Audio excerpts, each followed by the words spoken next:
Muy buenos días, mis amados hermanos, Dios los bendiga. Sean todos bienvenidos a nuestro estudio.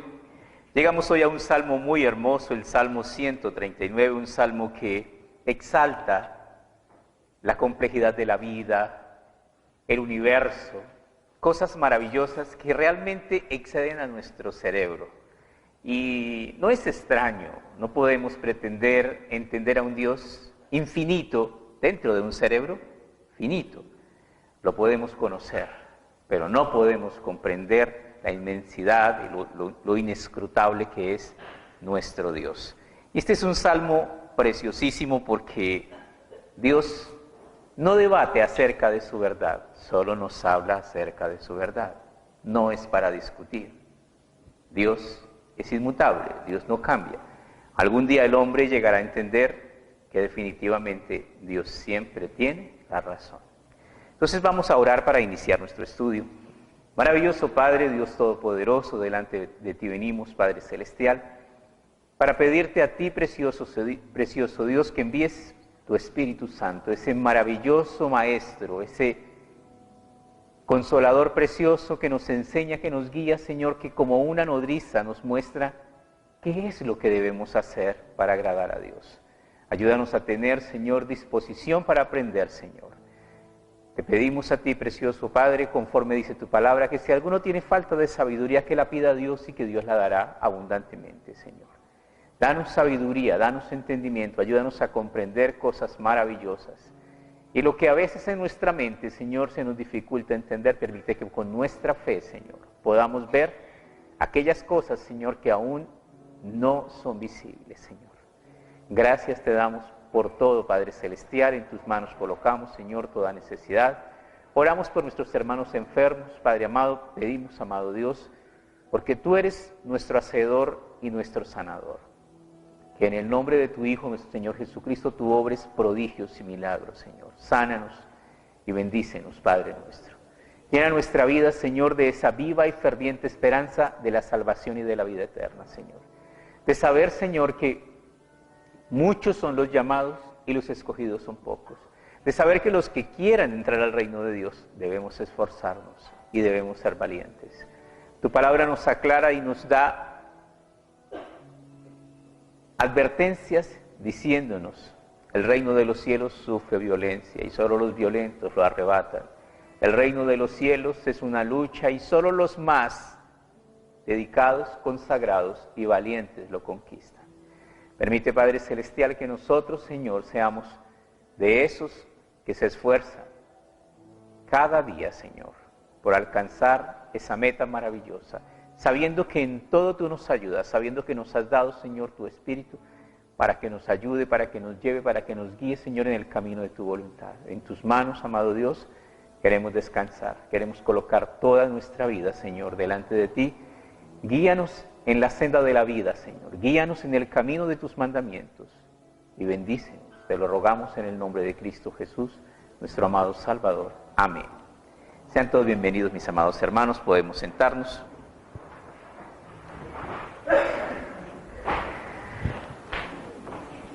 Salmo 139, leemos el título, dice, Omnipresencia y omnisciencia de Dios. La omnipresencia es uno de los atributos de Dios que quiere decir que Dios está en todas partes. No hay un lugar en el mundo, en el universo, en el mismo infierno donde Dios no esté presente. Él está presente en todas, absolutamente todas partes. Y otro de sus atributos es la omnisciencia. La omnisciencia es que nada se le escapa, todo lo conoce, todo lo sabe, absolutamente todo.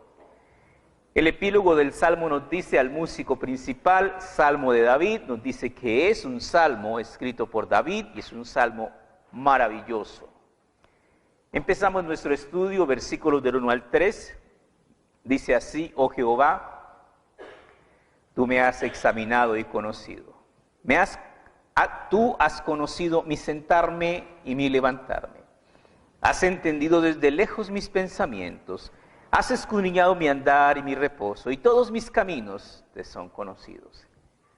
Qué expresiones tan maravillosas. Son expresiones sublimes, son expresiones que aún nosotros muchas veces nos queremos dar a no entender.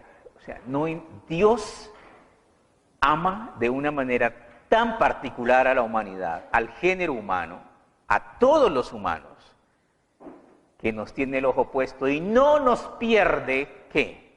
Movimiento. Todo lo que hacemos es importante, ¿para quién? Para Dios. Lo que hacemos, lo que pensamos, lo que decimos, absolutamente todo lo que nosotros hacemos está siendo cuidadosamente transcrito.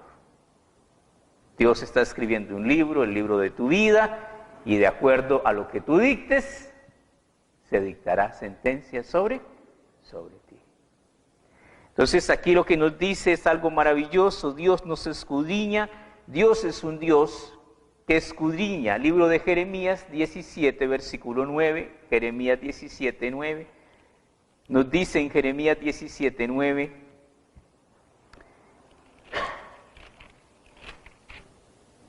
Jeremías 17, 9. Engañoso es el corazón más que todas las cosas y perverso. ¿Has sido engañado alguna vez? Alguien ha llegado junto a ti a decirte, socio, le tengo el negocio. Este es el negocio, socio. Con una cara de confianza y con una sonrisa maravillosa y con, mejor dicho, con una lengua que te convence y al final te roba. ¿Qué dice? Engañoso es el corazón más que todas las cosas y perverso. Luego hace la pregunta, ¿quién lo conocerá? Nosotros no conocemos el corazón de las personas. Nosotros conocemos a las personas a la medida en que ellas se quieran dar a conocer. Pero Dios no es como nosotros. Dios sí conoce el corazón de las personas. Nos dice acá que Dios escudriña, que Dios conoce. Dios conoce el corazón de cada uno de nosotros. Luego nos sigue diciendo acá este salmo, oh Jehová, tú me has examinado y conocido, tú has conocido mi sentarme y mi levantarme. Cuando me siento, Dios me ve y me oye. Cuando me levanto, Dios me ve y me oye. Has entendido desde lejos mis pensamientos. Qué precioso. ¿Qué quiere decir eso? A veces no tenemos ni idea qué clase de Dios invocamos y qué clase de Dios es al que nosotros decimos conocer y decimos amar. Dios conoce y Dios te conoce más de lo que tú te conoces a ti mismo. Dios conoce perfectamente qué clase de persona eres. Has escudriñado mi andar y mi reposo, y todos mis caminos te son conocidos. Impresionante. Se escapó un ratico, se perdió unas horitas, Dios sabe dónde estuvo. Dios conoce todo y nada se le escapa. En el libro de Romanos, en el capítulo 8, Romanos 8:26, libro en el Nuevo Testamento, Romanos 8:26.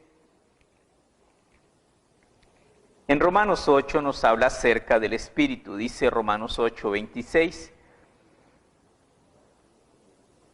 Y de igual manera, el Espíritu nos ayuda en nuestra debilidad. ¿Somos débiles? Sí, somos débiles, pero el Espíritu Santo nos ayuda en nuestra debilidad. Pues, ¿qué hemos de pedir como conviene? No lo sabemos, pero el Espíritu mismo intercede por nosotros con gemidos indecibles. ¿Qué quiere decir esto?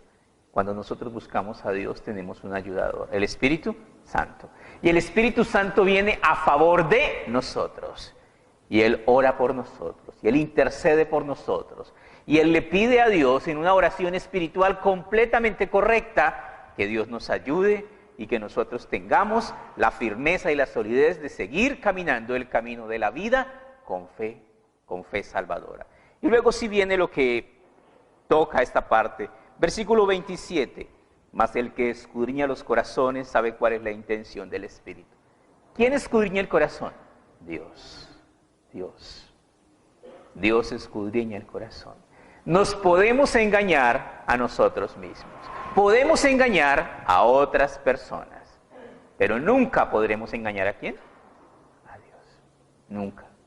A veces decimos, oye, y cuando Dios haga sus juicios y cuando Dios se lleve a la iglesia en el rapto de la iglesia, Dios va a tener un tremendo problema, porque ¿cómo va a saber Dios quién sí es y quién no es?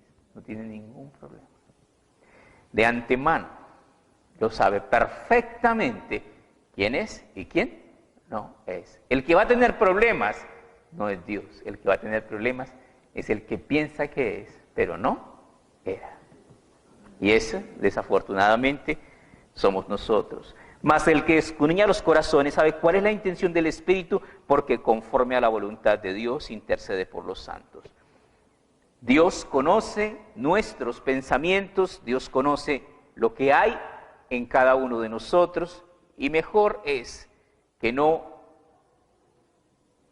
nos engañemos intentando engañar a Dios. Versículo 4 dice lo siguiente: pues aún no está la palabra en mi lengua, y aquí, oh Jehová, tú la sabes toda. ¿Qué quiere decir esto?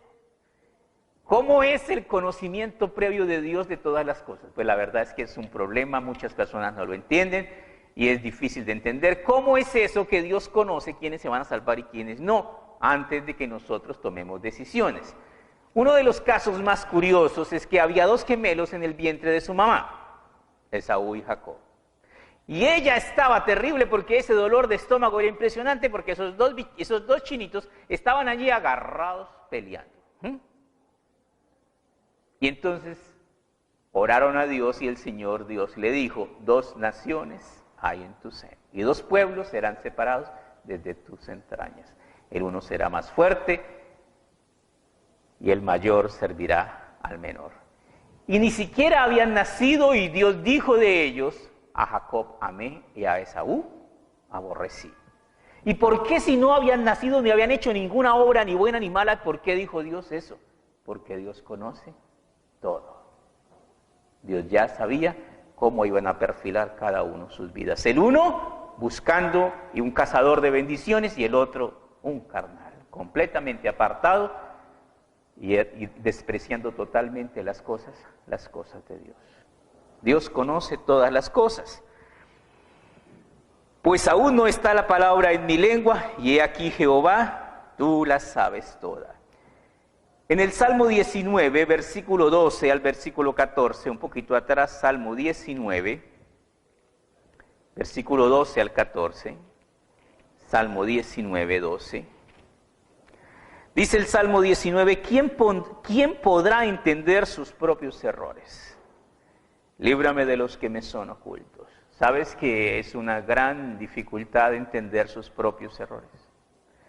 ¿Sabes que la necedad de nuestro corazón es tan grande que muchas veces solo vemos y los ampliamos? ¿Los errores de quién? De los demás. Pero qué difícil es reconocer nuestros propios errores. ¿Sabías que si nosotros no reconocemos nuestros propios errores, nunca llegaremos a tener un verdadero arrepentimiento? Y si nunca llegamos a tener un verdadero arrepentimiento, jamás vamos a confesar nuestros pecados. Y si no confesamos nuestros pecados, nunca seremos perdonados. En este Salmo 19:12 dice lo siguiente: ¿quién podrá entender sus propios errores? Líbrame de los que me son ocultos. Preserva a tu siervo de las soberbias. Preserva a tu siervo de las soberbias, que no se enseñoreen de mí, entonces seré íntegro y seré limpio de gran rebelión. ¿Qué quiere decir todo esto? Quiere decir que muchas veces nosotros somos soberbios y nuestra soberbia no nos deja ver nuestros propios errores. Y creemos que nosotros no nos equivocamos, que nosotros tenemos la razón. Sean gratos los dichos de mi boca y la meditación de mi corazón delante de ti, oh Jehová, roca mía y redentor mío. ¿Qué quiere decir este versículo? Que yo debo ocuparme y preocuparme para que los pensamientos, los globos que he hecho de vez en cuando, mis pensamientos más íntimos, Yo los subo en pantalla gigante para que Dios, ¿qué? Los vea. Y el salmista se preocupa por eso y le dice al Señor, sean gratos los dichos de mi boca. Tenga mucho cuidado porque el pez regularmente muere por la boca. Dios nos ha dado una boca y muchas veces la llenamos de maldiciones y de todo tipo de cosas obscenas. Sean gratos los dichos de mi boca y la meditación de mi corazón delante de ti, oh Jehová, roca mía y redentor mío. Es importante que el siervo de Dios aprenda a honrar ¿a quién? A Dios. Es importante, porque el siervo que lleva gloria y honra a su Señor será premiado. Pero el siervo que deshonra a su Señor será duramente castigado.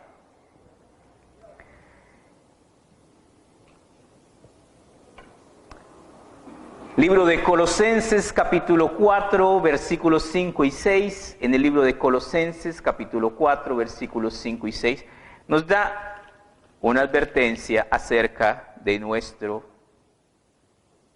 hablar. Sea vuestra palabra siempre con gracia, sazonada con sal. Colosenses 4, 5 y 6. Estaba leyendo sobre el 5. Andad sabiamente para con los de afuera redimiendo el tiempo. ¿Cómo se redime el tiempo? ¿Cómo puedo redimir el tiempo? Pues así como me prestaba para hacer lo malo, ahora me debo esforzar para hacerlo bueno. Así como me iba a rumbear las noches, así me puedo pasar una noche de oración, de vigilia, de pasarme la noche arrodillado ante la presencia de Dios. Dice, andad sabiamente para con los de afuera. ¿Qué dice la gente de usted como cristiano? ¿Qué dicen sus vecinos? Ay, ese evangélico es lo peor de aquí de la cuadra. Es, mejor dicho. Nosotros tenemos que aprender a ser sal y luz. Nosotros somos cartas abiertas que la gente pueda leer en nosotros, que hay luz de la luz de Cristo en nosotros. Andad sabiamente para con los de afuera, redimiendo el tiempo. Y luego nos dice, sea vuestra palabra siempre con gracia, sazonada con sal, para que sepáis cómo debéis responder a cada uno. ¿Qué quiere decir eso? Que tengo que aprender a pensar antes de hablar. Que piense bien las palabras que va a decir. ¿Por qué? Porque te puedes enredar con tus propias palabras. Eso es lo que quiere decir. Volvemos a leer este 6, dice, sea vuestra palabra siempre con gracia. O sea que yo siempre tengo que hablar con sabiduría. Más cuando yo soy cristiano. Porque estoy representando ¿a quién? A Jesucristo. Sazonada con sal quiere decir que mi palabra debe tener sabor. ¿Sabor de qué? Sabor de sabiduría, de inteligencia, sabor de Dios. Eso debe ser. Para que sepáis cómo debéis responder a cada uno. ¿Qué significa eso? ¿Cómo significa que yo debo hablarle de diferente manera al uno y de diferente manera al otro? Si viene un necio, dice la palabra del Señor, no echéis vuestras perlas delante de los cerdos. Y yo lo recibo y le digo, mire, y el hombre se burla por completo del evangelio. Yo le digo, mire, es que cuando venga el Señor en el rapto de la iglesia, amén, aleluya, entonces el Señor nos va a transportar, teletransportar y apareceremos. ¿Y qué va a decir el otro? Ustedes sí son. No, cuénteme una de vaqueros, que esa es de terror. Pero si viene una persona que tiene fe, que conoce de Dios, y usted le habla del rapto de la iglesia, ¿qué le va a decir esa persona? Hermanito, pongámonos a orar, porque yo veo que cada día el rapto de la iglesia está más cerca. ¿Qué tenemos hoy día en el boom noticioso? La guerra entre China y Estados Unidos. ¿Qué clase de guerra es esa guerra? Una guerra comercial. ¿Sabía usted que Estados Unidos no aparece en el rol de la profecía de las últimas semanas de Daniel? No aparece. ¿Sabía usted que Rusia sí aparece? ¿Se ha dado usted cuenta cómo Rusia ha entrado a ser el protagonista principal en esta última etapa de nuestros días? ¿Cómo caerá Estados Unidos? Tiene tantas armas que es casi imposible que caiga en una guerra armamentista. ¿Cómo caerá Estados Unidos? En una guerra comercial. Y ya está dada. Podemos estar siendo testigos de la caída del coloso del norte. ¿Puede pasar? Entonces, ¿qué tenemos acá? Dice, sea vuestra palabra siempre con gracia, sazonada con sal, para que sepáis cómo debéis responder a cada uno. Piense bien antes de hablar. Y hable con sabiduría acorde a las personas que tiene enfrente. A quienes tengan corazón para saber de Dios, hábleles de las cosas maravillosas del precioso Evangelio Salvador de Jesucristo. A quienes no tengan corazón para saber de eso, no les hable. Volvemos a nuestro estudio, Salmo 139, dice el versículo 5, detrás y delante me rodeaste y sobre mí pusiste tu mano. Es un versículo maravilloso que nos habla de la presencia continua, protectora de Dios sobre sus hijos. Libro de Isaías, capítulo 43, versículo 2 y 3, Isaías 43, versículo 2 y 3. Isaías 43, versículo 2 y 3. Cuando pases por las aguas, yo estaré contigo. Y si por los ríos, no te anegarán. Cuando pases por el fuego, no te quemarás, ni la llama arderá en ti. Porque yo, Jehová, Dios tuyo, el Santo de Israel, soy tu Salvador. A Egipto he dado por tu rescate, a Etiopía y a Seba por ti. ¿Qué quiere decir eso? En el Nuevo Testamento leemos, yo estaré con vosotros todos los días. ¿Hasta dónde? Hasta el fin del mundo. A veces pasamos por pruebas, por dificultades, a veces pasamos por momentos de enfermedades y luego nos quejamos. Y nadie estuvo conmigo. Y yo estaba solito. ¿Qué dice Dios? Dios es fiel. Él siempre estará. ¿Con quién? Con nosotros. Siempre. La presencia de Dios y su protección, como le dijo Dios a Josué, nadie te podrá hacer frente. Como estuve con Moisés, estaré también contigo. Solamente esfuérzate y sé muy valiente. ¿Quieres llegar al cielo? ¿Sabes cuál es el consejo de Dios?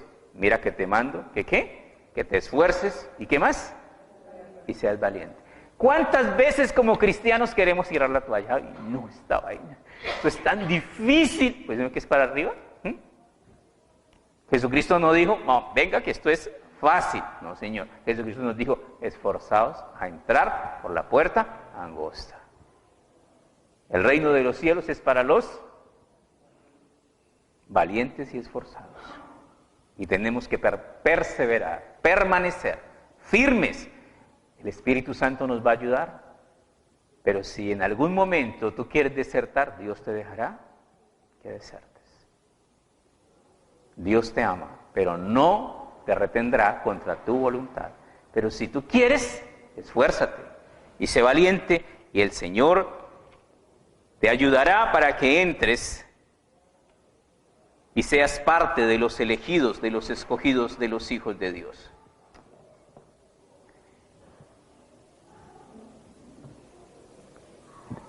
Detrás y delante me rodeaste y sobre mí pusiste tu mano. Versículo 6. Tal conocimiento es demasiado maravilloso para mí. ¿Qué quiere decir esto? Alto es, no lo puedo entender.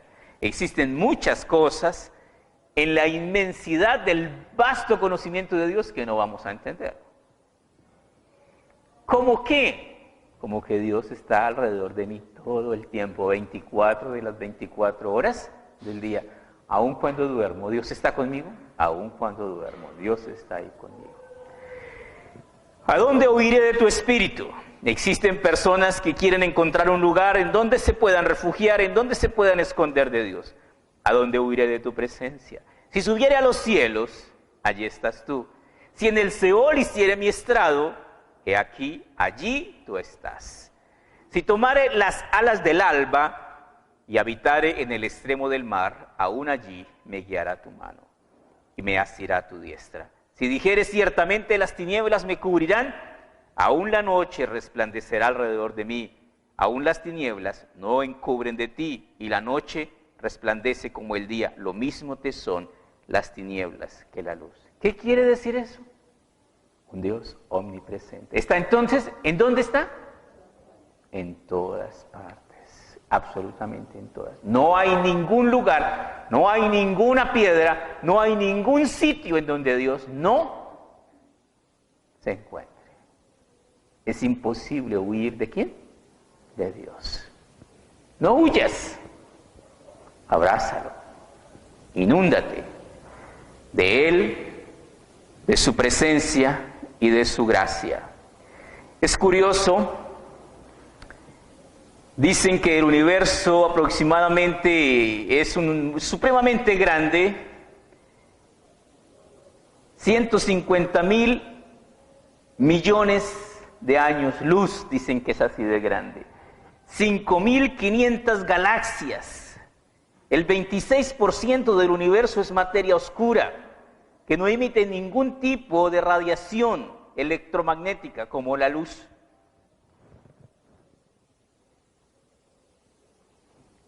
Y los datos científicos del universo son curiosos.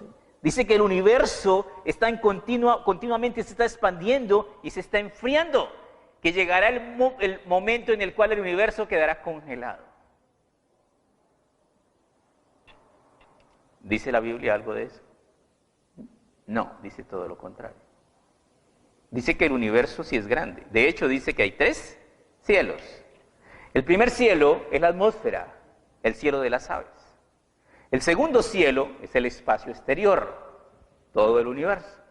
Y el tercer cielo es la casa ¿de quién? De Dios. En donde Jesucristo dijo, en la casa de mi Padre, ¿qué? Muchas moradas hay. O sea que el primero es pequeño, el segundo es mediano, el que pensamos que es infinito. Y el tercero, ese sí es grande. Por eso, ¿qué podemos concluir? Definitivamente, si el tercero es grande, si el mediano nos queda grande, ¿y el grande cómo nos quedará? Por eso, no podemos intentar entender a un Dios, ¿qué? Infinito. ¿Para dónde vamos? Para el grande. ¿Para dónde está Dios? Para el tercer cielo. ¿Quién estuvo allí? Pablo. ¿Qué dijo Pablo? Conozco a un hombre, en el cuerpo, fuera del cuerpo, no lo sé. Pero fue arrebatado ¿a dónde? Al tercer cielo, al paraíso de Dios. ¿Qué dice la Biblia acerca de este universo que según los científicos, que según nuestra ciencia humana, va a terminar siendo congelado? Segunda de Pedro, capítulo 3, versículo 7. Segunda de Pedro 3, 7. Segunda de Pedro, capítulo 3, versículo 7.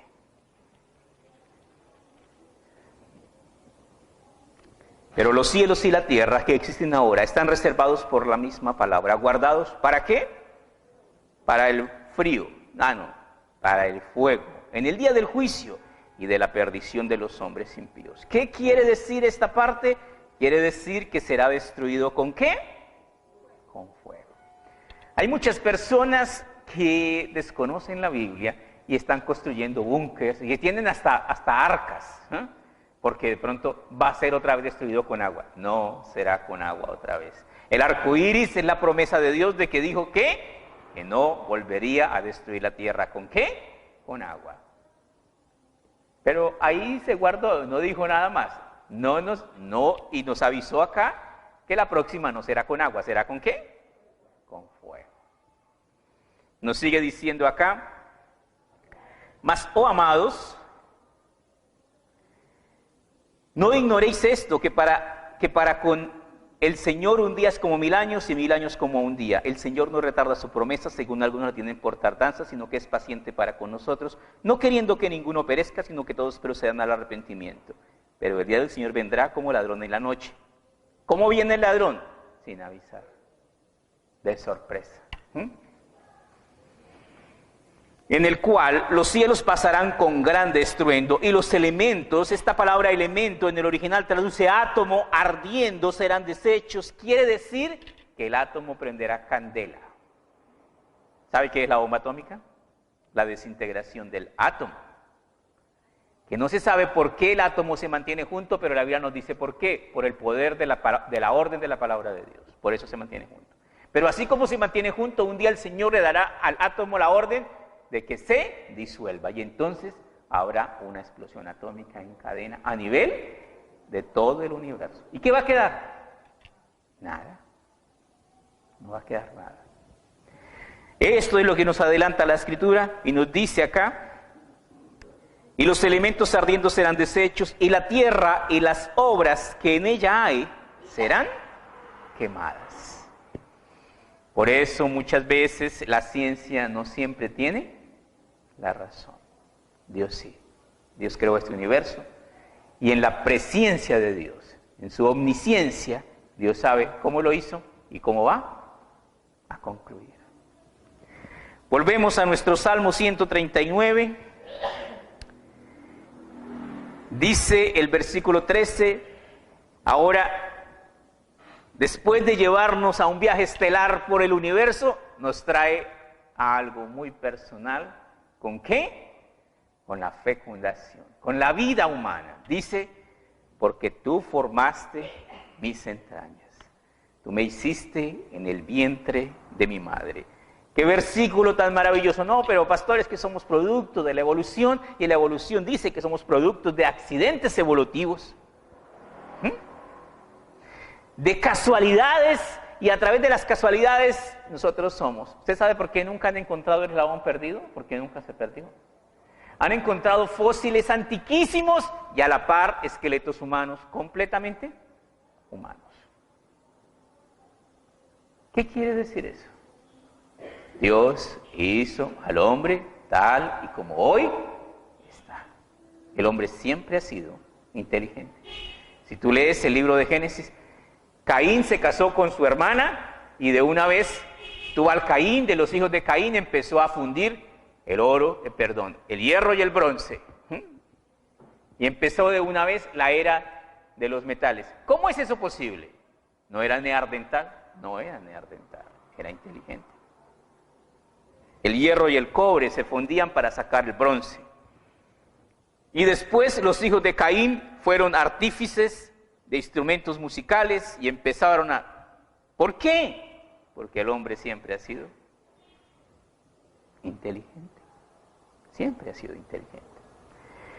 Seguimos leyendo, dice, porque tú formaste mis entrañas, tú me hiciste en el vientre de mi madre, te alabaré porque formidables, maravillosas son tus obras, estoy maravillado y mi alma lo sabe muy bien.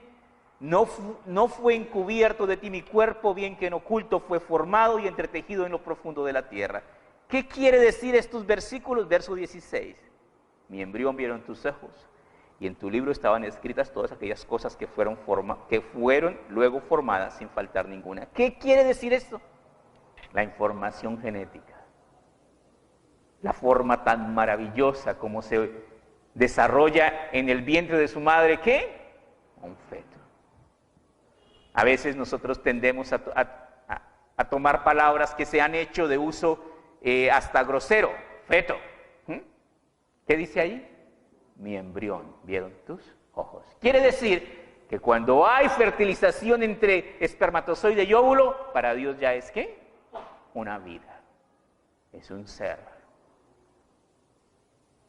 Y debemos abogar por la vida, porque Dios es un Dios que nos ordena que aboguemos por la vida. Proverbios 31:8, libro de Proverbios, capítulo 31, versículo 8, nos da un consejo acerca de la vida y nos dice, Proverbios 31, versículo 8, dice Proverbios 31, abre tu boca por el mudo, en el juicio de todos los desválidos. ¿Qué es eso? Es un grito por la vida en contra del aborto.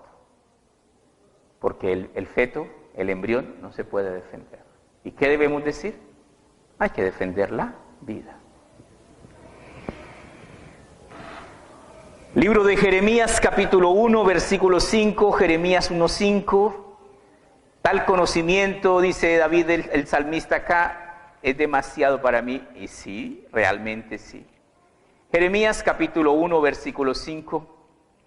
Mira lo que dice acá. Y como muchas veces Dios sabe más de lo que nosotros podemos pensar. Jeremías 1:5 dice, antes que te formase en el vientre te conocí. ¿Qué quiere decir esto? ¿Cómo así que antes que te... O sea, antes de que el embrión... Sí, antes. Pero antes es dónde y cuándo. Bueno, ya es. Por eso les digo que el conocimiento de Dios. Algunas personas dicen, no, es que Dios tiene allá un charquito de almas. No sé, tengo ni idea. ¿Dónde están las almas antes de que el óvulo se fecunde? No tengo idea. Por eso dice, y por eso Dios mismo dice, porque mis pensamientos no son como sus pensamientos. Hay cosas, las cosas ocultas pertenecen ¿a quién? Al Señor. Las reveladas a nosotros.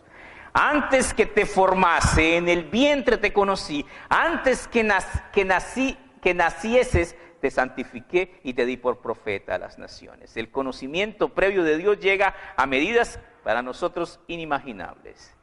Entonces tenemos acá el llamado del profeta que le dice que fue antes. Y yo dije, Señor Jehová, he aquí que no sé hablar porque soy niño. Y me dijo Jehová, no digas soy niño, porque a todo lo que te envíe irás tú y dirás todo lo que te mande. No temas delante de ellos, porque contigo estoy para librarte, dice Jehová. ¿Qué es esto? Dios quiere siervos que le obedezcan, que no saquen el cuerpo, que no pongan excusas. Lo más común en nosotros es sacar excusas. Volvemos a nuestro eje de estudio, nuestro salmo. Llegamos al versículo 17 y dice el versículo 17, dice lo siguiente. Cuán preciosas me son, oh Dios, cuán preciosos me son, oh Dios, tus pensamientos, cuán grande la suma de ellos. ¿Qué es esto? El cristiano verdadero se goza en los pensamientos de Dios. ¿Por qué? Porque Dios tiene unos pensamientos para sus hijos y para sus enemigos, por lógica, ¿tiene qué? Otros. Jeremías 29:11, Jeremías 29:11, Jeremías 29, versículo 11, dice lo siguiente. Jeremías 29:11, porque yo sé los pensamientos que tengo acerca de vosotros, dice Jehová, pensamientos de paz y no de mal, para daros el fin que esperáis. ¿Cuáles son los pensamientos de Dios para sus hijos? Paz y bien. Esos son.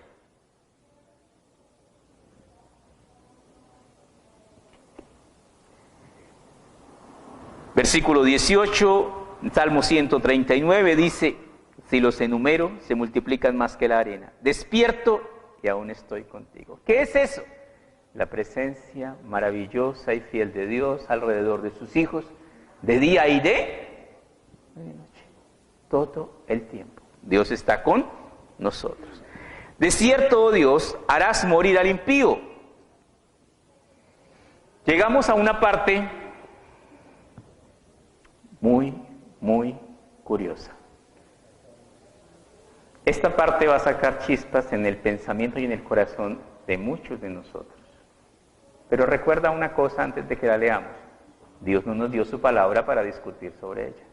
Dios no quiere que haya debates y discusiones y puntos de vista y observaciones, nada de eso. Dios da su palabra para que sus hijos, los que quieran ser sus hijos, la escuchen, presten atención y la obedezcan. Es duro. De cierto, Dios, harás morir al impío, apartaos pues de mí, hombres sanguinarios, porque blasfemias dicen ellos contra ti, tus enemigos toman en vano tu nombre. Debemos entender una cosa y a veces nos es difícil de entender. Hay amigos de Dios y hay enemigos declarados de Dios. Los enemigos de Dios deben ser mis amigos. Ahí está el problema. Vamos a seguir leyendo y acá claramente nos va a aclarar esa situación. No odio, oh Jehová, a los que te aborrecen, y me enardezco contra tus enemigos. Los aborrezco por completo, los tengo por enemigos. ¿Entendimos?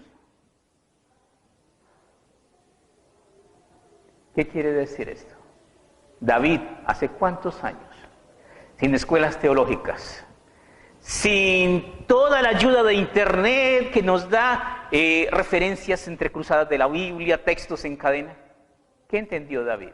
Los enemigos de Dios son mis enemigos. Yo no tengo por qué llamar amigos a aquellos que aborrecen, a aquellos que blasfeman, a aquellos que injurian el nombre de mi Dios, porque no deben estar tenidos en la lista de mis amigos. ¿Por qué? Ya lo vamos a leer. Primera de Corintios 15, 33 y 34. Primera de Corintios 15, 33 y 34. En Primera de Corintios 15, 33 leemos lo siguiente. Primera de Corintios 15, 33. No erréis, las malas conversaciones corrompen las buenas costumbres. Hay cristianos que se sienten como ¿qué? Como pez en el agua hablando con mundanos. Un reparto maravilloso de groserías y blasfemias. ¿Y se sienten qué? Relajados. ¿Qué dice la palabra de Dios? El que anda con sabios será sabio. El que anda con necios, necio será. Dice, no erréis. Primera de Corintios 15, 33. No te equivoques, las malas conversaciones corrompen las buenas costumbres. Si yo la paso con mis amigotes, ellos dicen groserías y hablan de todas sus vagabunderías que hacen, pero yo no. Si estás ahí,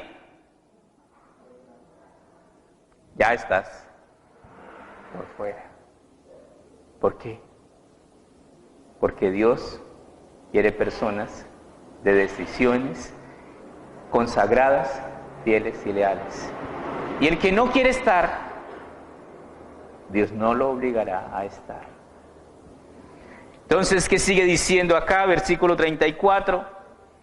Velad pues debidamente y no pequéis, porque algunos no conocen a Dios, para vergüenza vuestra lo digo. ¿Qué quiere decir esto? ¿Sabe qué quiere decir? Que muchas veces hablamos de Dios, pero no lo conocemos. ¿Qué es lo que tengo que conocer de Dios? Que nuestro Dios es un Dios santo, que aborrece las groserías, que aborrece y que odia al pecador, que quiere que nosotros como cristianos andemos ¿cómo? Como cristianos, en toda santidad, en todo honor, en toda obediencia, en toda rectitud. Que dijo perfectamente, por sus frutos, ¿qué? Los conoceréis. No te confundas. Dios no acepta cristianos mediocres. ¿Qué dijo nuestro Señor Jesucristo en Apocalipsis?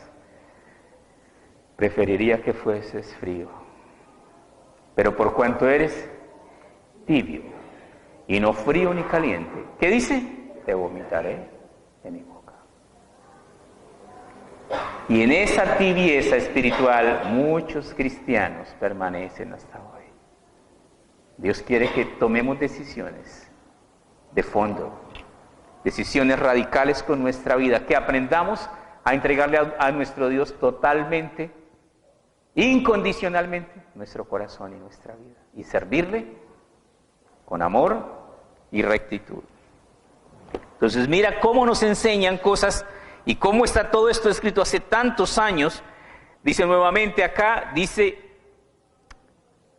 en este salmo, los aborrezco por completo, los tengo por enemigos. Hay muchos cristianos que sus momentos de esparcimiento la pasan con mundanos y se sienten en la jauría. Son lobos. Son lobos. No son ovejas, son lobos. Las ovejas andan en manada. ¿En manada de qué? De ovejas. Las ovejas se portan como ¿qué? Como ovejas, no como lobos. Versículo 23, examíname, oh Dios, y conoce mi corazón, pruébame y conoce mis pensamientos, y ve si hay en mí camino de perversidad. Señor, mírame. Yo quiero, Señor, presentar mi evaluación ante Dios, el IFES. Yo quiero, Señor, que me evalúes cuidadosamente. Yo quiero pasar, Señor. Yo quiero ser un siervo obediente a Dios. Y guíame en el camino eterno. ¿Qué es esto? El camino eterno, el camino de la salvación, el camino de la vida, el camino difícil, el camino angosto. Terminamos en 1 de Timoteo capítulo 2, versículo 15, 1 de Timoteo 2, 15. El apóstol Pablo exhorta a Timoteo, este pastor joven, Segunda de Timoteo 2:15, Segunda de Timoteo 2:15, a guardar una vida de obediencia a Dios. Y le dice, procura con diligencia presentarte a Dios aprobado. ¿Quieres aprobar? Estudia. ¿Quieres aprobar? Prepárate para presentar tu evaluación. Procura con diligencia presentarte a Dios aprobado como obrero que no tiene de qué avergonzarse. O sea, que es un obrero que trabaja ¿cómo? Bien. Y que usa bien la palabra de verdad. ¿Qué significa usar bien la palabra de verdad? Usarla para mi propio provecho. Hay muchas personas que recitan versículos, pero tienen una vida, que tienen un cerebro tan rico en información bíblica, pero una vivencia tan pobre en espiritualidad. Mas evita profanas y vanas palabrerías, porque conducirán más y más a la impiedad, y su palabra carcomerá como gangrena, de los cuales son Himeneo y Fileto, que se desviaron de la verdad diciendo que la resurrección ya se efectuó y trastornan la fe de algunos. ¿Qué quiere decir esto y por qué? Porque hay cristianos que se las quieren dar. ¿De qué? De sabiondos. Y entonces enseñan cosas de sus propios corazones, de sus propias mentes, y no falta el que quiera dejarse confundir y se dejan enredar. No coma cuento, coma Biblia. Dice el versículo 19, pero el fundamento de Dios está firme teniendo este sello. ¿Cuál es el sello? Dios conoce. Conoce el Señor a los que son suyos y apártese de iniquidad todo aquel que invoca el nombre de Cristo. ¿Qué quiere decir eso? No se engañe. Cuando el Señor venga a llevarse a su pueblo en el rapto de la iglesia, no habrá errores. Dios sabe perfectamente quién es oveja y quién es lobo. Vamos a orar. Maravilloso Padre, Dios de piedades, Dios de misericordia, Dios de proezas, de grandezas, Señor, que creaste, Señor, todo este universo con el propósito de que el hombre tomase la decisión que debe tomar, con o en contra de Dios. Eres un Dios que bendice, que galardona, Señor, que honra a los que le honran, que ama a los que le aman.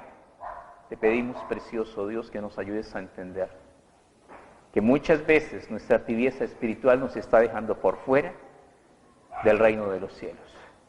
Que tú que conoces y escudriñas la mente y el corazón de cada uno de nosotros, sabes verdaderamente qué clase de personas somos. Cámbianos, Señor. Sabemos que te has propuesto hacer una obra maravillosa, regeneradora, una obra nueva en cada uno de nosotros, de transformarnos a la imagen de Cristo.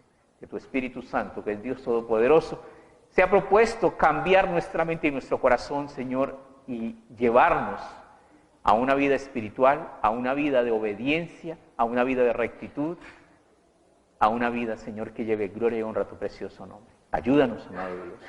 Toma, Padre Celestial, nuestra debilidad, nuestras flaquezas y conviértelas en fortalezas. Toma, Señor, nuestra vida y como el barro, Señor, fórjanos en tu taller. Danos un nuevo corazón y una nueva vida, Señor. Un corazón dispuesto a honrarte. Una mente, Señor, que entienda tu palabra y que tome las decisiones correctas conforme a tu voluntad. Bendícenos, Padre Celestial. Bendice a nuestros hermanos, bendice a nuestros hijos. Padre amado, bendice nuestra ciudad, trae sanidad sobre cada uno de nosotros. Cúranos y bendícenos, amado Dios. Cúbrenos con tu sangre preciosa, perdona nuestros pecados y ayúdanos a reconocer, Señor, nuestros propios errores. Gracias te damos, Padre amado. Bendecimos, Señor, las ofrendas voluntarias, los diezmos y las ofrendas, Señor, porque todo aquello que querramos dar a Dios debe nacer de nuestro corazón. Dame, hijo mío, tu corazón y miren tus ojos por mis caminos. Dios ama al dador alegre. Tu palabra dice claramente, cada uno dé como propuso en su corazón. No por tristeza, no por necesidad, no por hacer un negocio, no por avaricia, no por codicia, sino por el deseo sincero y honesto de honrar a aquel que nos ha dado todo, aquel que es nuestro Rey, nuestro Dios, y a quien nosotros adeudamos gloria y honra. Bendecimos las ofrendas, Señor, bendecimos a nuestros hermanos, amado Dios, pedimos, Señor, que tú nos guardes de todo mal, nos bendigas, Señor, como tu palabra dice, Señor, el ángel de Jehová acampa alrededor de los que le temen y los defiende. Gracias, Señor, porque en tu palabra realmente, Señor, hay esperanza, Padre amado. En tu palabra, Señor, hay vida eterna. Gracias en todo y por todo, precioso Padre, en el nombre de Cristo Jesús, nuestro amado Salvador. Amén.